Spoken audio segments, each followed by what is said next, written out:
Dan nama lengkap Agus Triyono, biasa dipanggil Agus Putut. Ya, jadi di sini tepatnya di Dusun Pamotan, Kelurahan Jambidan, Banguntapan, Bantul. Seperti yang kita ketahui di awal bahwa Jambidan, Kotorono, Piungan, Sitimulyo gitu, termasuk Pleret itu kan dulunya terkenal dengan daerah pembuat batu bata. Nah, dari batu bata itu tentunya menyisakan bekas galian-galian gitu, galian tambang gitu ya, galian yang dibuat batu bata, sehingga banyak lahan yang tidak bisa dimanfaatkan untuk pertanian, khususnya misalkan padi begitu, karena sudah terlalu dalam, misalkan terus airnya banyak sehingga sudah tidak bisa dimanfaatkan. Nah, dari situ sehingga kita mencoba begitu ya, memanfaatkan lahan yang seperti itu untuk bisa produktif.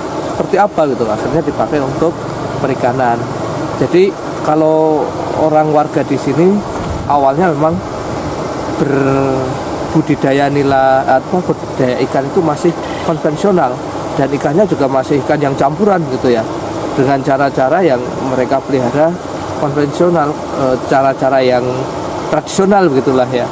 Nah, sehingga ini menjadi pemantik bagi saya begitu sebagai anak muda begitu. Kemudian juga saya sendiri hobinya perikanan sejak lama, sejak masih sekolah begitu, sudah terbiasa dengan main ikan, sehingga mencoba bagaimana agar lahan yang tadi kurang produktif, kemudian warga yang masih memelihara secara tradisional itu bisa mendapatkan hasil.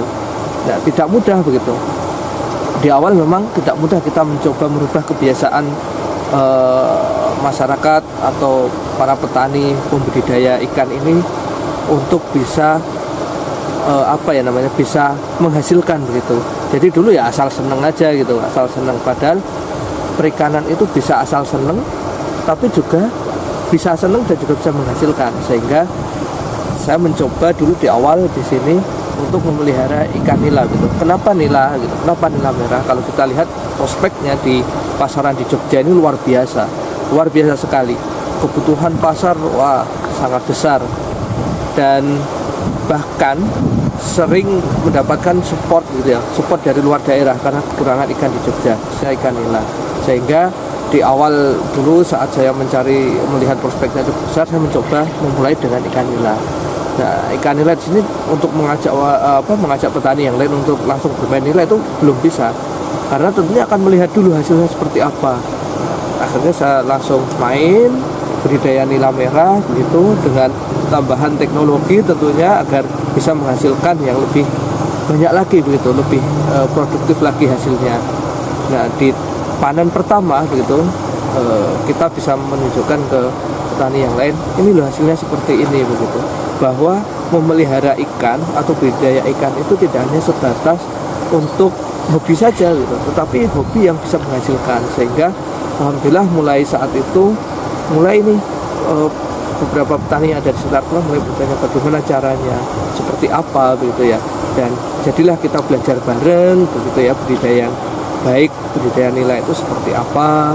Sehingga alhamdulillah sekarang mulai banyak yang budidaya nila di sini. Hampir semua kolam yang ada di sini sudah budidaya nila semua. Untuk luasan lahan ada lebih kurang sekitar 4.000 atau 5.000 ya, saya agak lupa, sekitar 5.000 meter yang digunakan untuk kolam di sini. Kalau mulainya sendiri saya di budidaya nila, fokus di budidaya nila dan mulai menggunakan teknologi itu tahun 2019. Mulai 2019 saya awali di belakang rumah saya sendiri, itu memanfaatkan lahan juga sama lahan bekas tambang, itu tambang batu bata. Kemudian 2020 di kolam sini, 2020 awal mulai saya fokuskan juga di nila. Dan 2021 itu baru mulai yang lain, 2022 awal ini baru semua mulai. Nah, kalau untuk suka dukanya Mas di perikanan terutama nila merah ini apa ini Mas? Ya, tentunya budidaya nila, apalagi nila itu kan hewan ya yang bernyawa gitu. Tentu ada, tidak semuanya dalam perjalanan tidak mulus saja begitu.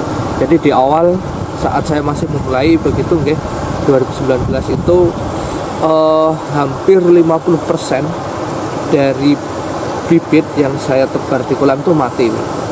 Nah, itu baru mulai. Jadi masih gimana ini caranya gitu ya. Sehingga itu menjadi pembelajaran bagaimana nanti ke depan dalam menyiasati ataupun dalam memelihara ini harus memperhatikan apa saja gitu agar nanti bisa lebih baik lagi hasilnya. Karena memang kalau nila gitu ya, kalau nila merah ini kan sebenarnya kalau dibandingkan dengan lele misalkan, pemeliharaan sebenarnya lebih mudah nila gitu.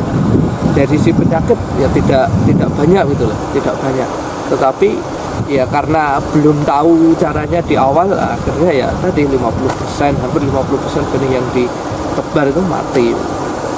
Ya, untuk sampai saat ini ada berapa anggota di kelompok ini, Mas? Dan harapannya ke depan seperti apa dari Mas Agus sendiri?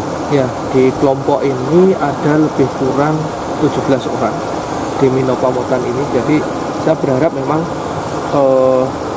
anak-anak muda yang ada di sini, dan kebetulan alhamdulillah dari 17 itu mayoritas anak muda misalnya.